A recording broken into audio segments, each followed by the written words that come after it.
right, welcome back to another episode here at Kibbetech. Machine shop's busy, shipping department is busy. We got a lot of parts going out, a lot of parts getting made that we can't show you. We got a bunch everywhere, can't look at them. But you know, here they are.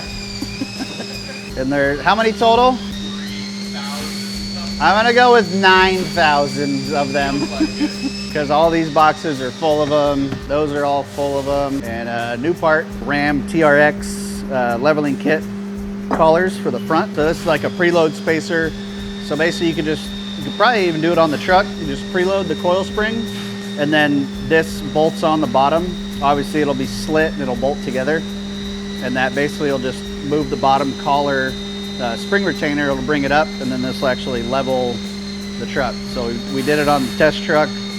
Sits perfectly level, clears 37-inch tires perfectly. Doing a big run of those right now. Some more stuff came back from Anodized today. These are Chevy 2500 uppers. You know, big 7/8 rod ends here, 1.25 uniball. It's got the nice kick in the arm. So if you got a stock truck and you level it, your uniball won't max out. Of course, we got gold, we got black ones. We got some hard anodized gray. And then we did a couple in like a king blue. So we did a couple tie rods, a couple upper arms, and the king blue. Super nice color. So lots of stuff going on in the machine shop. Let's go see what the guys are up to in the fab shop. What you working on? Cutting a tube. Oh, this is a good time to answer a question. Someone asked, how do you miter tubes? Ooh. He said he has a hard time with it. It just comes down to making sure your angle is good. Whatever it is, you just split 90. If you're doing a 90-degree miter, each one's a 45. That's super easy. Sand them, cap them. Weld one side, finish it that side that's welded, stick the other one up to it, weld that, and now you're good. Here's a good one too. Say you're mitering 1.5 tube, and there's your one tube, and then the other one comes in like this, like that. Basically, you could lay out your miter on the table. If I'm assuming you have a table. Probably don't want to do Sharpie all over your driveway, but you know, there you go. So say you got one tube coming in right here, another one right here, and you want to miter those together. You could just lay it out like this, and then this would be your miter right here. So you just measure this angle, and then this angle of this one, and also whatever this number of this angle is, you minus this from 90, and that'll give you the other angle of this one.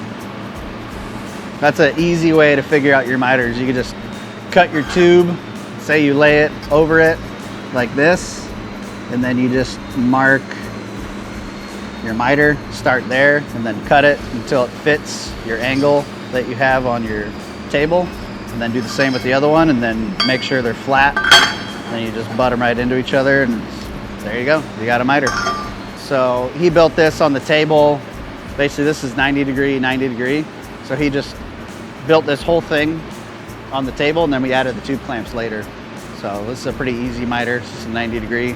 This one's a little different because this tube has a bend in it. But yeah, a lot of miters. A miter right here. It's pretty much only bends are like the roof of the cage. The only places that get bends. There you go. How to miter featuring Chase.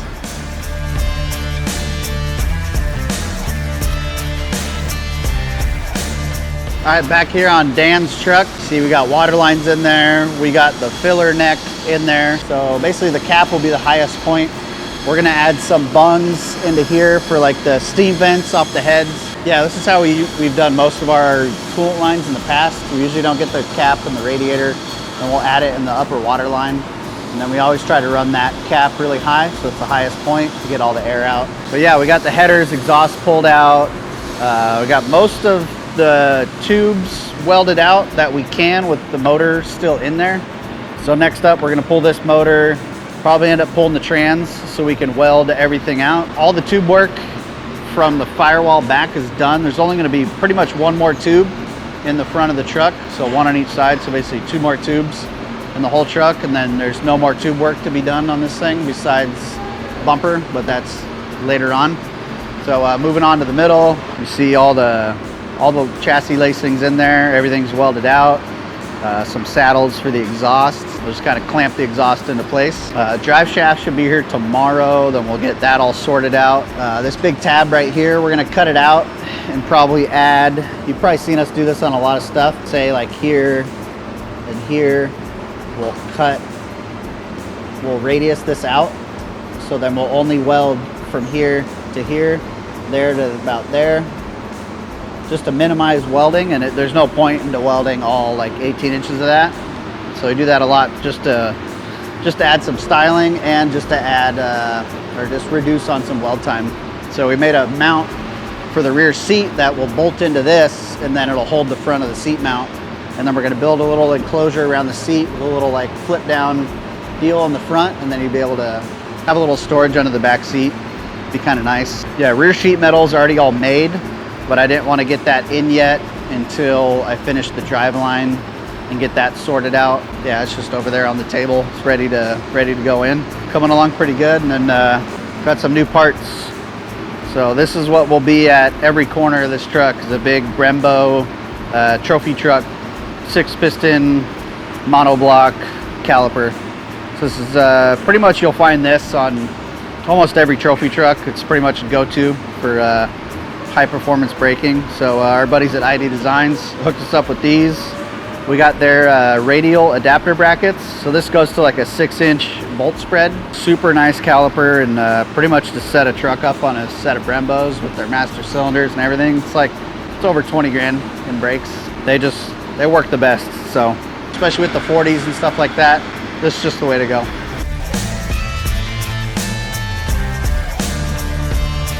All right, cool little update on our center mount stuff. Here we got some lower arms.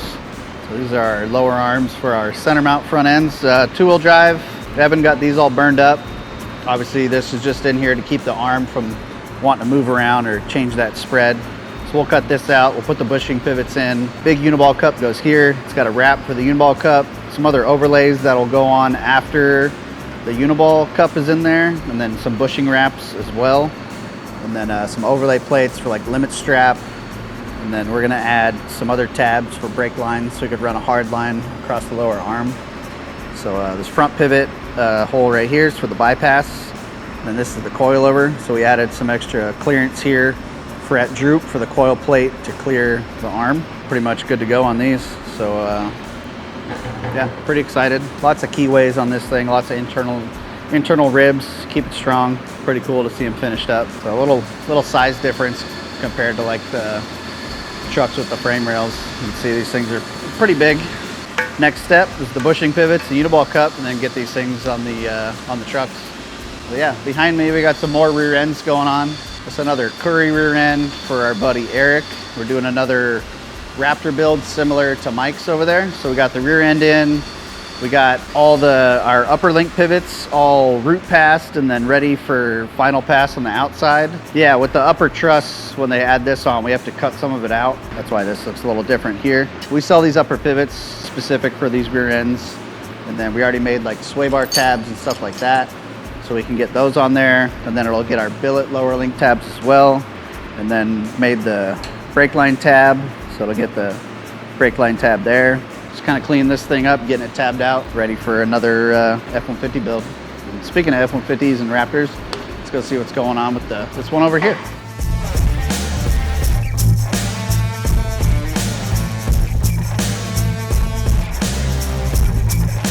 Ta-da! Oh, I think you got it. That was some good timing. Bedsides on the Raptor. These are the biggest bedsides we have ever seen. It's like a 96-inch rear track width or something crazy big. Everything else is buttoned up on this thing. Oil coolers are all plumbed. The rear end's getting powder coated. Driveline's getting made right now. Muffler will be here tomorrow so we can wrap up the exhaust. We got all the RPI 12-point hardware for all the suspension. It's pretty much got to get the rear end in there, the shocks and the sway bar, and this thing's ready to go. So yeah, something a little different over here for all you Ford guys. It's a Bronco. I don't even know what year, 94, 95 or something. One of our customers, the guy that has a tube chassis race truck, he bought this basically for a play truck, learner truck / pre-runner. Came with some parts that weren't installed yet. So we're just kind of going through, cutting off a bunch of extra tabs and brackets. There's probably like 30 tabs and brackets on the front that just from old stuff, changing things. 2, 3, 4, 5, 6, 7, Yeah, probably Yeah, added up to probably like 30. 25, around Yeah. there. Just kind of going through, cleaning some things up. We're going to mount a power steering cooler. I'm going to replumb the power steering system, replumb the couple fuel lines, replumb the engine oil cooler and the trans cooler. We're going to make a new front skid plate to get some protection on the lower cooler there, which is the transmission cooler. Basically just give it like a little once over so we can go play with it and enjoy it. Yeah, not something we usually do, work on trucks that we didn't build, but for our existing customers, because we'll probably be working on this thing for years now. He's already talking about maybe doing like a center mount full drive on it or something. Be a pretty cool truck, nice truck to learn in. It's got 4-seater, so you can pile a bunch of people in there and have some fun, but yeah, something for you Ford guys.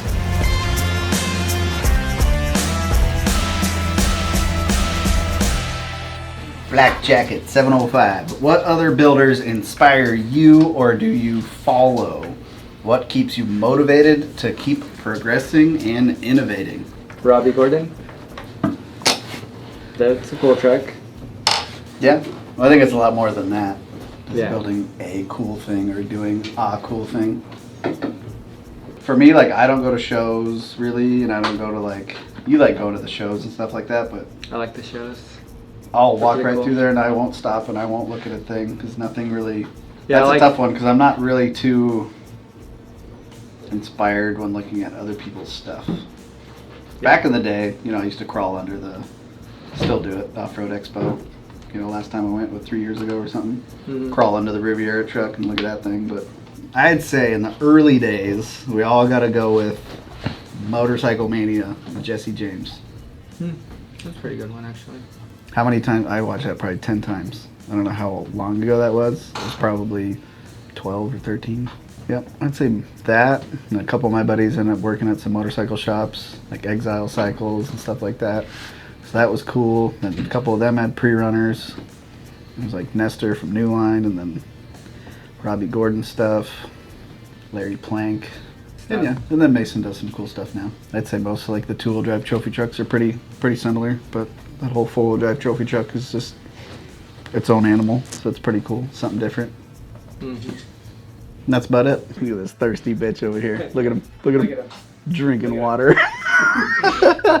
How are you guys liking the Everlast welders? No complaints yet. Do you CNC laser cut your tubes in-house? Soon. Not at the moment. Question mark? Soon. What do you think the next major evolution of a pre-runner will be? That's a good question because they haven't really changed in like 30 years, so. Yeah, but there's a lot of directions that it can go. Still, there's still a lot of room for growth. Still a lot of ideas that haven't been four-wheel conquered. drive, you could do independent rear. So much. There's so many things that you could still improve on pre-runners in general. A lot of room. Yeah, so pre-runners are basically just meant to be simple. Mm-hmm. You just need them to work. You need to get your notes in Baja, and that's pretty much it. Have you thought about making your own shocks? Of course. I've thought about making my own everything, but we don't have the tools or the manpower to pull off a procedure like that just yet. Mm-hmm. Do you have a dream build? Yeah. Yeah, it's called putting billet spindles on his daily driver. That's just a FU thing. I hear it enough. A trophy truck and then a luxury pre-runner of my own. That and a 64 Impala on switches. An SS. No, just a 64 You have Impala to use on the switches. SS. I don't know. Any electric vehicle builds in the pipeline? No. As much EV as builds are so Ryan loves EV, so lame. maybe in the future we'll do it. You talk about it all the time. You're very passionate. Passionate about EVs. Zero likes- passion involving an electric motor. He likes the Jetson sounds. Why do you like A-arms more than I-beams? Why? I don't know. Look at every form of motorsports and I don't think anything Jason's runs truck's an pretty I-beam. sick though. Yeah. That's what I Jason, said. That's you know, what I said in the babe, last You can just episode. put a picture of Jason's truck right here. Why beams are so cool. Like the old Herps pre-runners with beams are cool, but I just like A-arms. I've always liked A-arms. I've never been too crazy about beams. Handling. I mean, if beams are so cool, then why isn't there one trophy truck with I-beams? Yeah, that's true. There's still some cool factor to it, but yeah, I wouldn't say that they're better by any stretch. Here's one for you, Troy. Hale Media. Better and better with each video. Yep. Oh, this Tag one too. his- Love the vids. Yeah, Killer his work. handles in the comment section. Hale Media on Instagram. Why'd you say it so weird? Hale Media. HaleMedia. Say it again. No, Hale Media? Now I can't say it. Putting me on the spot. Are Shut you up, Mike. German? Hale. Hale Media. That's it. Cool. Thanks for the questions, everyone. I'm glad Ryan was able to answer most of those. We did good on this one, actually. A lot better than the last. Okay? If you guys liked the video, you'd like to see Ryan answer these questions, keep on commenting. The funnier they are, the more he'll laugh. Usually if they're funny, they'll get featured. Yeah. Anyways, more comments, the better. More questions, the better. Hell yeah. Hell yeah. Hale Media, don't forget. You would have just frozen burritos only in this fridge. These are organic burritos, first of all, Trader Joe's. Outro, take 69. Like and subscribe. Like and subscribe. Comment below. Hit this little bell to get notified when we get new videos. We'll keep you up to date on all the builds. That's it. I don't even know what's happening. Just go do a burnout.